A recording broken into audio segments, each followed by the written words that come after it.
ఇప్పుడే కొన్ని ఛానల్స్ అన్నీ కూడా చూస్తున్నప్పుడు వాస్తవానికి స్పందించకూడదని చెప్పి అనుకున్నప్పటికీ కొన్ని ఎల్లో మీడియా ఛానల్స్ అన్నీ కూడా ఏదో గొప్ప విజయం సాధించాం, చంద్రబాబు నాయుడు గారికి ఏదో ఊరట కలిగింది, ఆయన సుప్రీంకోర్టులో వేసినటువంటి ఎస్ఎల్పికి సంబంధించి ఏదో ఆయనకు అనుకూలంగా తీర్పు వచ్చినట్టుగా కొన్ని టీవీ ఛానల్స్ చిత్రీకరించేటువంటి ప్రయత్నం చేస్తూ ఉన్నాయి. ఇది నాకు ఏ రకంగా అనిపించిందంటే 2019లో చంద్రబాబు నాయుడు గారు గెలిచినటువంటి 23 సీట్లని గొప్ప విజయంగా భావించి చూపిస్తే ఏ రకంగా ఉంటుందో ఈరోజు సుప్రీంకోర్టులో వచ్చినటువంటి తీర్పు చూసిన తర్వాత వీరు చూపిస్తున్నటువంటి, వీరు చిత్రీకరిస్తున్నటువంటి, వీరు షోకేస్ చేస్తున్నటువంటి వారి అభిప్రాయాన్ని ఆ రకంగానే చూడొచ్చు అనేటువంటిది నా అభిప్రాయం. అసలు జరిగినటువంటి కేసు కానీ, జరిగినటువంటి వాదనలు కానీ, ఇచ్చినటువంటి తీర్పు కానీ ఇవన్నీ చూసిన తర్వాత నాకు తెలిసి ఏ రకమైనటువంటి రిలీఫ్ అనేటువంటిది చంద్రబాబు నాయుడు గారికి కలగలేదు అనేటువంటిది నా అభిప్రాయం, ప్రజల అభిప్రాయం, కోర్టు అభిప్రాయం. వాస్తవానికి అసలు ముందుగా గమనించాల్సింది ఏంటంటే అసలు ఈ కేసుకు సంబంధించి 17A అనేటువంటిది ఏదైతే వర్తిస్తుందా వర్తించదా అనేటువంటి దాని మీద జరిగినటువంటి ఈ కేసు 17A అనేటువంటిది ఒక ప్రొసీజర్ సంబంధించినటువంటి ఒక సెక్షన్. అందులో భాగంగా 2018 చివరిలో ఇచ్చినటువంటి సెక్షన్ ఏదైతే అమల్లోకి వచ్చిందో, స్కిల్ స్కామ్ అనేటువంటిది 2015 నుంచి 2018 మొదటి అంకంలోనే అప్పుడు ఉన్నటువంటి కేసు రిజిస్టర్ చేయాలని చెప్పి రావడం, ఇవన్నీ సెక్షన్ అమలుకు రాకముందు వచ్చినటువంటిది కాబట్టి ఇది వర్తించదు అనేటువంటిది సిఐడికి సంబంధించి కానీ లేదా ఇన్వెస్టిగేషన్ ఏజెన్సీకి సంబంధించినటువంటి వాదన. సో ఈ క్రమంలో చంద్రబాబు నాయుడు గారు కానీ, వారి పార్టీ కానీ, వారికి సంబంధించినటువంటి మనుషులు కానీ, లేదా వారి తరఫున లాయర్లు కానీ ఈ రోజు వరకు ఎక్కడా అసలు మేము తప్పు చేయలేదనేటువంటి మాట ఎక్కడా మాట్లాడట్లేదు. పోనీ వేసినటువంటి కేసు కూడా అసలు ఈ కేసుకి మాకు సంబంధం లేదని కానీ, లేదా నేను అవినీతికి పాల్పడలేదని కానీ, ఈ 360 కోట్లు 350 కోట్లకు సంబంధించినటువంటి ప్రజాధనాన్ని, ప్రభుత్వ ధనాన్ని నేను దోచుకోలేదని కానీ ఎక్కడా కూడా ఈ వాదనలో కానీ వారు చెప్పేటువంటి సమాధానంలో కానీ లేదు. మీరు గవర్నర్ చెప్పలేదనో, స్పీకర్ చెప్పలేదనో, ఏదైతే చట్టం 17A చెప్తుందో దాన్ని ప్రొసీజర్గా ఫాలో కాలేదు కాబట్టి దీన్ని స్క్వాష్ చేయండి అనేటువంటిది వారు కోరుతా ఉన్నారు. సరే, ఈ డివిజన్ బెంచ్ ఇద్దరు జడ్జిలు కలిగినటువంటి బెంచ్ ఏదైతే ఈరోజు తీర్పునిచ్చిందో, ఒకరు అన్నారు 17A వర్తించదని అన్నారు, మరొకరు వర్తిస్తుంది అనేటువంటి మాట చెప్పేటువంటి అభిప్రాయాన్ని మనం చూసాం. చెప్పినటువంటి వారు కూడా కామన్గా చెప్పినటువంటిది ఏంటి, ఇన్వెస్టిగేషన్ ఏజెన్సీ చేసినటువంటి ప్రొసీజర్ రిమాండ్కి తీసుకోవడానికి సంబంధించి కానీ, లేదా జరుగుతున్నటువంటి ఇన్వెస్టిగేషన్ కానీ అవి పద్ధతి ప్రకారమే జరుగుతున్నాయి తప్ప ఎక్కడా కూడా ల్యాప్సెస్ అనేటువంటివి లేవు అనేటువంటిది కామన్ అభిప్రాయాన్ని వాళ్ళు వ్యక్తపరచడం జరిగింది. గతంలో కూడా ఇలాగే 2015లో ఓటుకు నోటు కేసు దొరికిపోయినప్పుడు కూడా ఈ రకమైనటువంటి వాదన చేసి సెక్షన్ 8 అమల్లో ఉంది హైదరాబాద్లో, మీకు పోలీసులు ఉన్నారు, మాకు పోలీసులు ఉన్నారు, మీకు ఏసీబీ ఉంది, మాకు ఏసీబీ ఉంది, నేను ఫోన్ ట్యాపింగ్ చేయగలం అని ఈ రకమైనటువంటి వితండవాదం చేసి తప్పించుకునేటువంటి ప్రయత్నం చేశారు. సరే, అవన్నీ కూడా కోర్టులో నడుస్తూ ఉన్నాయి. ఇప్పుడు జరగాల్సింది జరుగుతూ ఉంది. గతంలో మేము అనేక సందర్భాల్లో గవర్నమెంట్ ఆఫ్ ఆంధ్రప్రదేశ్ ఏం చెప్పింది, గతంలో అనేక కోట్లు, దాదాపు 6 కోట్లు సెక్షన్ 17A అనేటువంటిది వర్తించదు. అది ఏ రోజైతే అమల్లోకి వచ్చిందో, అమల్లోకి వచ్చిన తర్వాత జరిగినటువంటి ఇటువంటి క్రిమినల్ అఫెన్సెస్ లేకపోతే ఇటువంటి కరప్షన్ అలిగేషన్స్ ఇవన్నీ కూడా ఆ చట్టం అమల్లోకి వచ్చిన తర్వాత చేస్తే అవి వర్తిస్తుంది తప్ప లేకపోతే లేదు అనేటువంటిది 6 కోట్లు చెప్పినాయి. దాదాపు 6 హైకోర్టులు చెప్పినాయి. మరి అంత క్లియర్ కట్గా ఉన్న దాని మీద అది బేస్ చేసుకొని గవర్నమెంట్ ఏజెన్సీస్ కానీ, ఇన్వెస్టిగేషన్ ఏజెన్సీస్ కానీ, గవర్నమెంట్ ఆఫ్ ఆంధ్రప్రదేశ్ కానీ ఫైట్ చేస్తూ ఉంది. క్లియర్ కట్గా కనబడతా ఉంది. ఈరోజు వచ్చినటువంటి ఈ తీర్పు చూసిన తర్వాత చంద్రబాబు నాయుడు గారు బోన్లో నిలబడి ఇన్వెస్టిగేషన్ ఏజెన్సీస్ సంబంధించి కానీ, న్యాయస్థానం ముందు కానీ దొంగలా నిలబడి సమాధానం చెప్పాల్సినటువంటి అవసరం ఉంది. చంద్రబాబు నాయుడు అనేటువంటి వ్యక్తి 52 రోజులు జైలు శిక్ష అనుభవించి వ్యక్తిగతమైనటువంటి ఆరోగ్య కారణాలు, ఇతరితర కారణాలు చెప్పి బెయిల్ మీద ఉన్నటువంటి ఒక దొంగే తప్ప ఈరోజు వచ్చినటువంటి తీర్పు వల్ల లేకపోతే ఇంకో దాని వల్ల ఏదో నిజాయితీ పరుడనో లేకపోతే ఏ అమాయకి చక్రవర్తనో లేకపోతే ఈ కేసుకి ఆయనకి సంబంధం లేదనో ఎక్కడా కూడా న్యాయస్థానం చెప్పలేదనేటువంటిది గమనించమని చెప్పుకోతా ఉన్నా ప్రజలందరినీ కూడా. ఈ వచ్చినటువంటి తీర్పుని వారికి నచ్చినట్టు ఈరోజు సుప్రీంకోర్టు చీఫ్ జస్టిస్ నేతృత్వంలో ఉన్నటువంటి దానికి వారు బదలాయించారు. సరే, ఒకరి వాదన ఒకలా ఉంది, ఒకరి వాదన ఒకలా ఉంది.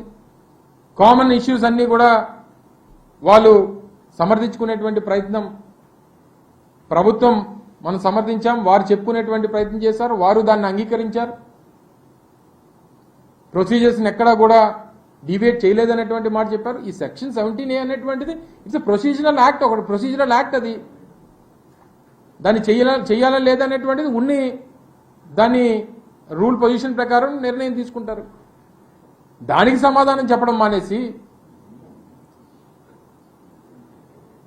ఈరోజు తప్పు చేయలేదనేటువంటి మాట ఎక్కడ చెప్పు, డబ్బులు కొట్టేయలేదనేటువంటి మాట ఎక్కడ చెప్పవు, నేను నిజాయితీ పరుడు అనేటువంటి మాట ఎక్కడ చెప్పరు, అసలు ఈ కేసుకి మాకు సంబంధం లేదనేటువంటి మాట ఎక్కడ చెప్పరు. చివరికి వచ్చి చెప్పేది ఏంటంటే మీరు చేసినటువంటి ప్రక్రియ కరెక్ట్ కాదనేటువంటి చెప్తారు. మీరు చేసినటువంటి దొంగ పని, మీరు చేసినటువంటి కరప్షను, మీకు ప్రజలు అధికారం ఇస్తే మీరు చేసినటువంటి అక్రమాలు, అన్యాయాలు ఇవన్నీ కూడా ఇన్వెస్టిగేషన్ ఏజెన్సీస్ కానీ, అనేక కేంద్ర ప్రభుత్వానికి సంబంధించినటువంటి సంస్థలు కానీ వారందరూ అంగీకరించారు. కాబట్టే ఈరోజు ఆయన శిక్ష రిమాండ్కు వెళ్ళి ఈరోజు బెయిల్ మీద తిరుగుతూ ఉన్నారు. ఈరోజు ఏదో మంచి జరిగిపోయిందని లేకపోతే కేసు కొట్టేసినట్టు టీవీ ఛానల్స్ కొన్ని వాళ్ళ ఎల్లో మీడియా చూపిస్తూ ఉంది. అసలు ఏమీ లేనట్టు చంద్రబాబు నాయుడు గారు కడిగిన ముత్యంలా బయటకు వచ్చేసినట్టు, అసలు ఇచ్చినటువంటి అసలు వేసినటువంటి కేసేంటి, వారు చెప్పినటువంటి న్యాయస్థానం చెప్పినటువంటి మాట ఏంటి, ఎక్కడా కూడా సంబంధం లేకుండా వారు వాళ్ళ తాలూకా వాదన చూస్తూ ఉంటే చాలా అన్యాయంగా, అక్రమంగా ప్రజల్ని తప్పుదోవ పట్టించేటువంటి ప్రయత్నం చేస్తూ ఉన్నారు. చంద్రబాబు నాయుడికి చేతికి పడినటువంటి సంఖ్యలు కానీ, ఆయన మీద పడినటువంటి ఈ అవినీతి మచ్చ కానీ ఆయన నిరూపించుకోవాల్సి ముందుకొచ్చి చెప్పానండి. న్యాయస్థానం ముందు నేను నిలబడి చెప్తాను, బోన్లో నిలబడి నేను తప్పు చేయలేదనేటువంటి మాట చెప్తాననేటువంటి మాట ఈ రోజు వరకు గడిచినటువంటి 4-5 నెలలుగా ఆయన మీద కేసు ఇదంతా కూడా నడుస్తుంది. ఈ రోజు వరకు ఎక్కడ మాట్లాడు దాని మీద, ఎక్కడ చెప్పడు నేను తప్పు చేయలేదనేటువంటి మాట చెప్పడు ఎక్కడ. వీటన్నిటికన్నా మించి రేపు ప్రజల ముందు ప్రజాక్షేత్రంలో ప్రజలు నిర్ణయిస్తారు. సరే, న్యాయస్థానం, ఈ ప్రొసీజర్స్, ఈ చట్టాలు, మనకున్నటువంటి ప్రక్రియలు ఇవన్నీ సాగుతూ ఉంటాయి. ఎండ్ ఆఫ్ ది డే ప్రజలు చంద్రబాబు నాయుడు చేసినటువంటి తప్పుని గమనిస్తూ ఉన్నారు. తప్పకుండా ప్రజాకోర్టులో మరొకసారి శిక్ష పడేటువంటి పరిస్థితి దగ్గరలో ఉంది అనేటువంటి మాట ఈ సందర్భంగా మీ ద్వారా మరొకసారి తెలియజేస్తా ఉన్నా.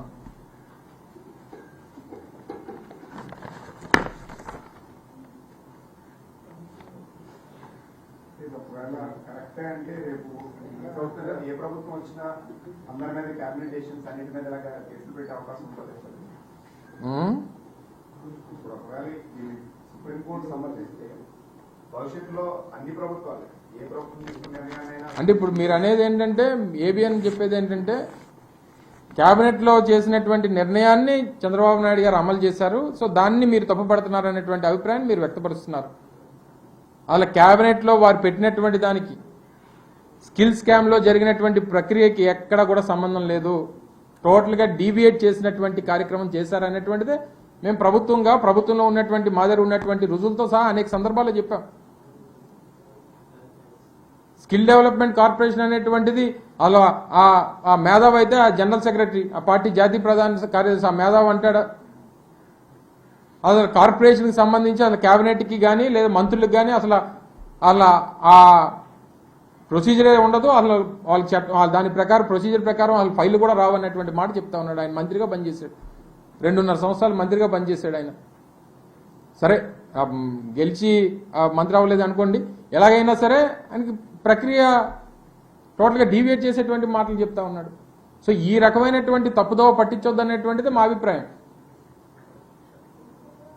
సో క్యాబినెట్లో తీసుకున్నటువంటి నిర్ణయానికి లేదా చేసినటువంటి ప్రొసీజర్స్కి ఎక్కడ కూడా సంబంధం లేదు అనేటువంటిది క్లియర్గా కనబడతా ఉంది. అనేక సందర్భాల్లో మేము చూపించడం జరిగింది. మళ్ళీ దాన్ని క్యాబినెట్ పట్టుకొని దాన్ని మళ్ళీ డీవియేట్ చేసేటువంటి ప్రయత్నం చేస్తూ ఉన్నారు. వర్తించదని చెప్పి కోర్టే చెప్తుంటే మళ్ళీ నన్ను అడుగుతున్నాను. సరే, ఏదేమైనప్పటికీ ఇద్దరులేని అదే చెప్పాను కదా, ఒకరు వర్తిస్తుందన్నారు, ఒకరు వర్తించదన్నారు. కాకపోతే జరిగినటువంటి ప్రక్రియ రిమాండ్కి తీసుకోవడం కానీ లేదా విచారించడం కానీ లేకపోతే ఆయన్ని జైల్లో పెట్టడానికి సంబంధించి ఇద్దరు కామన్గా వారు అంగీకరించారు. 17A అనేటువంటిది అసలు నీకు జరిగినటువంటి అవినీతికి నీకు సంబంధం లేదనేటువంటిది కాదు కదా 17A కేసు. 17A అనేటువంటిది ఇట్స్ ప్రొసీజర్కి సంబంధించినటువంటి దాని మీద వేసినటువంటి కేసు అది. అది చంద్రబాబు నాయుడు గారికి కేసుకి స్కిల్ స్కామ్కి సంబంధం లేదనేటువంటిది ఆ సెక్షన్ కానీ లేకపోతే ఆ కేసు మీద వేసినటువంటి స్కాష్ కాదు కదా. సో దాన్ని ఎందుకు వాళ్ళు పూర్తిగా కేసుకి దీనికి ఎందుకు ముడి పెడుతున్నారు అనేటువంటిది మా అభిప్రాయం. ఎందుకు మీకెందుకు గౌరవపడుతుంది? మీరెందుకు గౌరవపడుతున్నారు? నాకు లేని గౌరవం మీకెందుకు? 3 కాకపోతే 4, 4 కాకపోతే 5, లేకపోతే వాళ్ళు సీట్ లేకపోతే పార్టీకి పనిచేస్తారు. మొదటి నుంచి చెప్తున్నాను కదా, మీకెందుకు నా గురించి గౌరవం? మీకు అంతే కదా. కొత్త కొత్త పార్టీలు కొత్త వాళ్ళు అందరూ వస్తున్నారు కదా, వాళ్ళందరూ చూస్తున్నాం కదా. వాళ్ళు ఏమని ఏపీపీ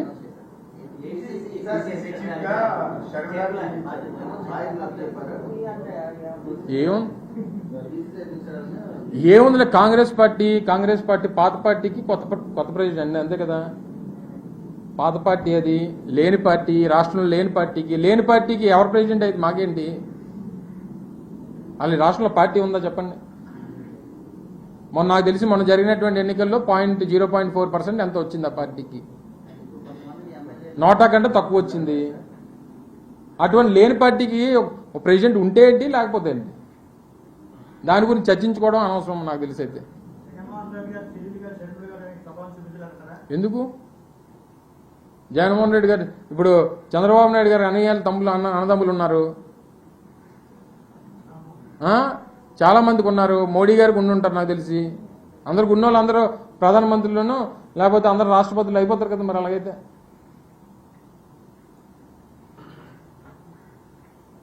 వాళ్ళ పార్టీ లేదు కదా.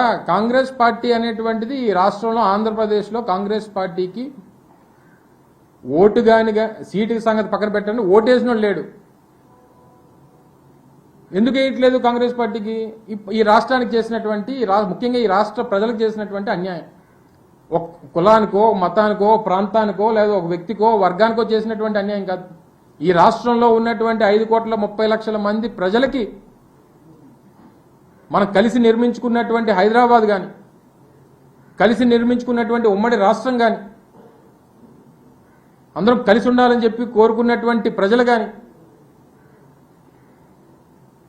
వీరి తాలూకు ఆలోచనల్ని, నమ్మకాలని, భవిష్యత్తుని అడ్డంగా గొడ్డలతో నరిగినటువంటి పార్టీ కాంగ్రెస్ పార్టీ. మరి అటువంటి పార్టీ అసలు ఈ రాష్ట్రంలో ఉండకూడదని కానీ, ఆ జెండా కనబడకూడదు అనేటువంటిది ఈ రాష్ట్ర ప్రజల ఆలోచన. అలాగే కనబడట్లేదు. అటువంటి లేని పార్టీకి ఎవరు ప్రెసిడెంట్ అయితే మేమేం పట్టించుకుంటాం, మాకేం సంబంధం అంటున్నాను.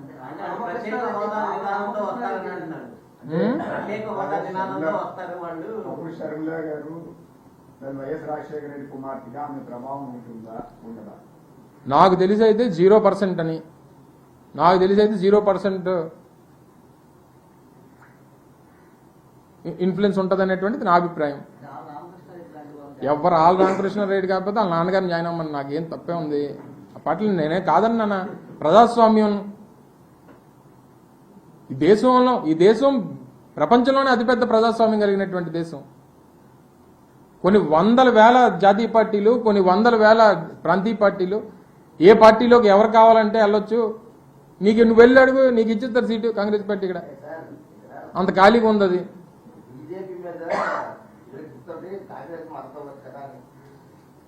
బీజేపీ మీద వెరుకుతుందా? సర్లే, ఎవరి మీద అలా కదమ్మా.